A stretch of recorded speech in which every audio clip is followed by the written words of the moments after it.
mais independente e liberal, a mulher, a gente sabe, luta para quebrar tabus, sobretudo sobre a sexualidade. Mas para boa parte das mulheres, essa liberdade ainda não chegou e com isso carregam queixas antigas. A falta ou dificuldade de atingir o orgasmo e a frigidez, que é a falta de interesse pela atividade sexual, são apenas alguns exemplos. E, de fato, para muitas mulheres, ainda é um tabu a ser quebrado debater e entender a própria sexualidade mais a fundo. Neste mês dedicado à mulher, a gente abre espaço para essa discussão e recebe a psicóloga e sexóloga Mirna Rosier para um papo conosco aqui no Isso é Bahia. Um prazer recebê-la. Seja bem-vinda. Tudo bom, Mirna? Bom dia. Bom dia, é um prazer estar aqui com vocês. A gente sabe que ao longo da história a mulher teve a sua vida sexual reprimida ou então baseada apenas na reprodução. As lutas feministas certamente conseguiram com que essa percepção sobre o que é a sexualidade feminina tivesse muitas conquistas, não é verdade? Agora, como exercer a sexualidade feminina sem culpa, o que para muitas mulheres ainda é um grande desafio, Mirna? Então, eu geralmente até questionava durante toda a minha formação a dificuldade que eu tinha em acessar as mulheres, né? Então, no que tratava a sexualidade, a gente tinha uma lista de homens, né, que solicitavam um acompanhamento com essa demanda. E durante toda a minha formação, eu queria ter experiência com as mulheres. E elas vinham sempre num formato ainda para tentar agradar os parceiros, então não trazendo um desejo próprio, né? O meu parceiro diz que eu não tenho um desejo, o meu parceiro diz que a nossa relação não está acontecendo na frequência devida, enfim. E hoje, felizmente, a gente está acessando um formato, tem chegado mulheres que têm buscado necessidades próprias. Eu quero sentir prazer, eu quero... né, vivenciar a minha sexualidade, né, sem desprendida dessas culpas. E aí a gente vem com alguns processos, né, de investigar conceitos, como é que foi essa formação, questões religiosas. A gente também investiga se masturba ou não, se conhece o próprio corpo, até trazendo uma construção, né, distanciada dessa coisa do sexo mais genital, né, de olhar o corpo como um todo.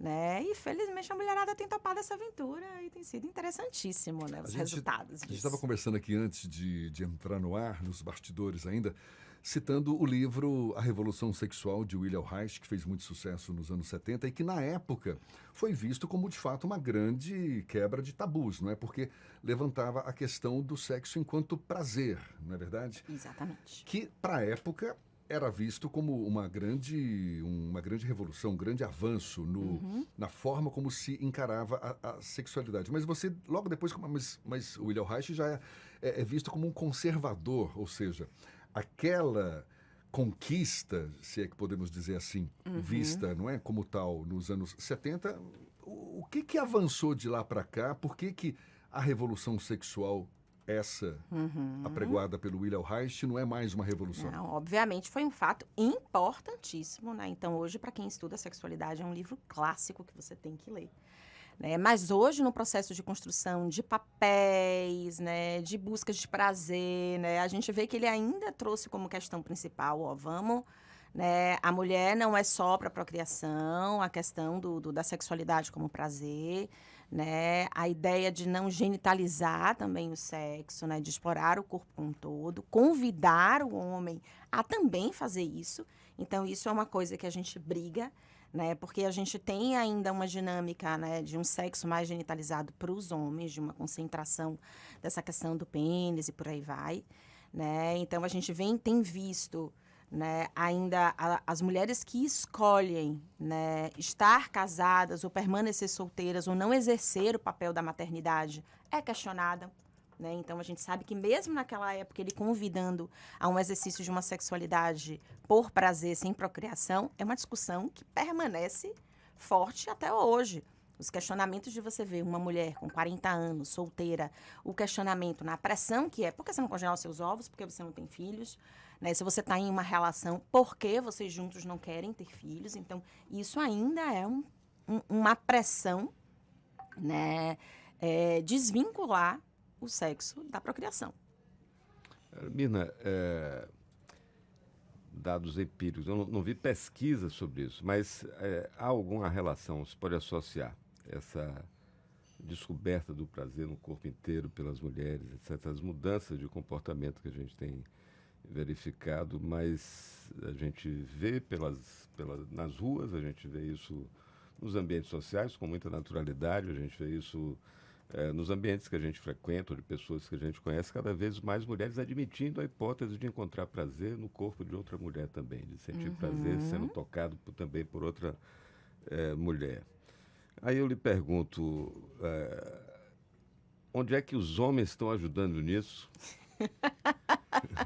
Quais são os vazios? Porque para a gente tocar nesse assunto é preciso, no mês da mulher, sobretudo, a gente descer do salto e tomar umas... Sim.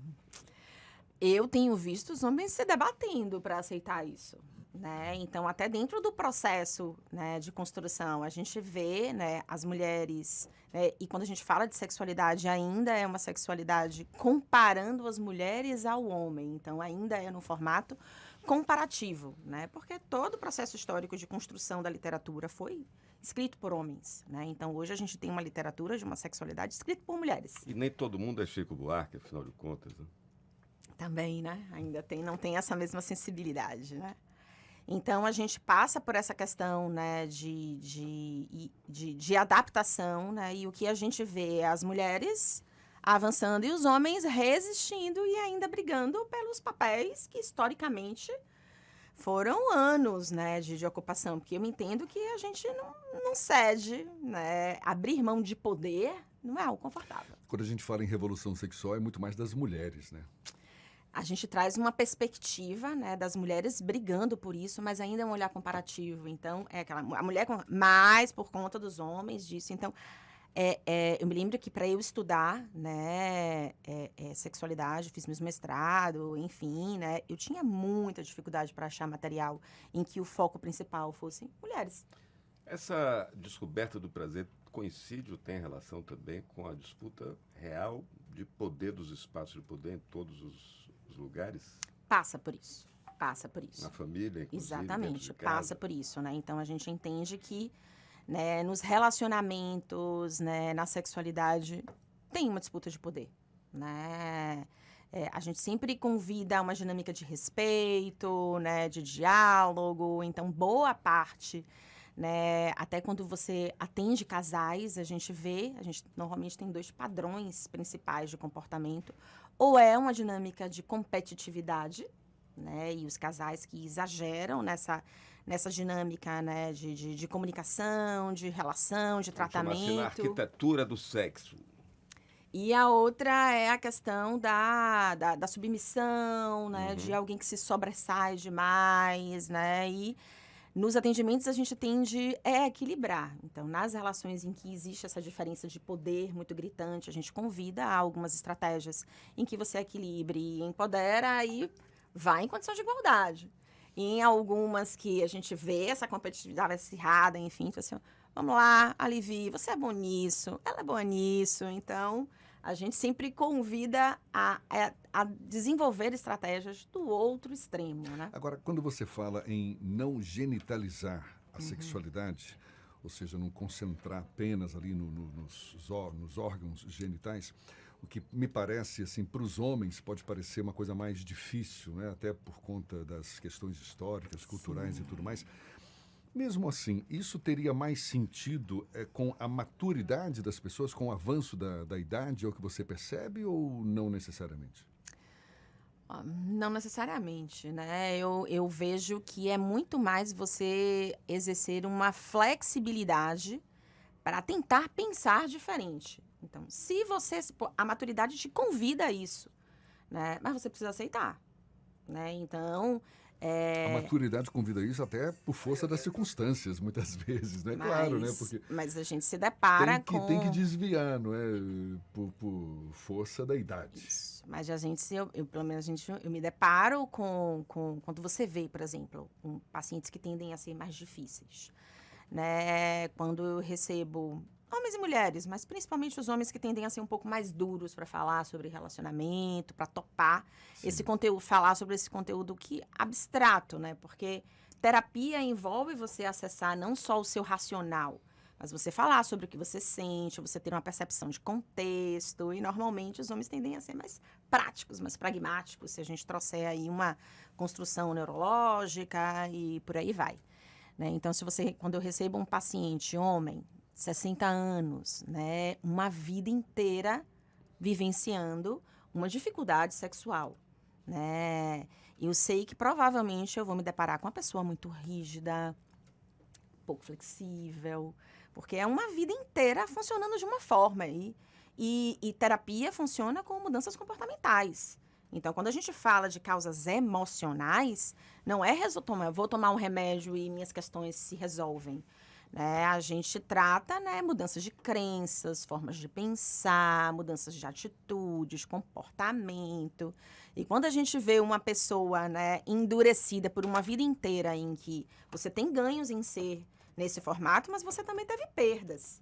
Né? E como é que você, de alguma forma, convence bom, se você começar a fazer isso, você pode ter ganhos nessa área específica que você está pedindo ajuda. Você falou em mudanças de crença, formas de pensar, novos comportamentos. De uns tempos para cá, a gente viu o avanço de outras formas de manifestação sexual, a própria comunidade LGBTQIAP+, e outras letras que venham a surgir por aí. É consequência disso? Ou o assunto é mais complexo do que a gente imagina? Porque isso gera muita polêmica, não é? Sim. Como definir esse gênero que são tão variados? O que você tem para falar sobre isso? É consequência disso, né? Quando a gente fala de questão de papéis, né? A gente convida para a desconstrução de uma dureza, né? De que não é só homem e mulher, masculino e feminino, né? A gente traz a perspectiva de outras categorias, né? E convida a sociedade a se mostrar confortável aqui. Tudo bem não ser como você, porque aí às vezes, não, viemos para ser, tem um encaixe. Anatomicamente, homem é para estar com mulher, enfim. Então, a gente tem essa dureza na fala, né? E o que eu particularmente penso, né, que o direcionamento, né, para a questão da vivência da sexualidade é que a gente se conecte com pessoas. Então, essa variação de nomenclaturas, de objetos de desejo, faz com que eu gosto de você, independente da aparência ou da anatomia que você tenha. Né? E eu acho que, para onde a sexualidade está levando as discussões, eu acho que traz para um formato em que se alivia as pressões para várias outras questões que na vida a gente administra. Né? Aí, não só em relação à sexualidade. Para a gente encerrar, um ouvinte nosso que mandou uma mensagem aqui, o Ralfens. Bom dia, minha gente linda. Falando em Reich, no Brasil, falemos também de Roberto Freire. Palavras de Roberto Freire. Sem tesão não há solução. Ou, como gritaram os muros de 68, amai-vos uns sobre os outros.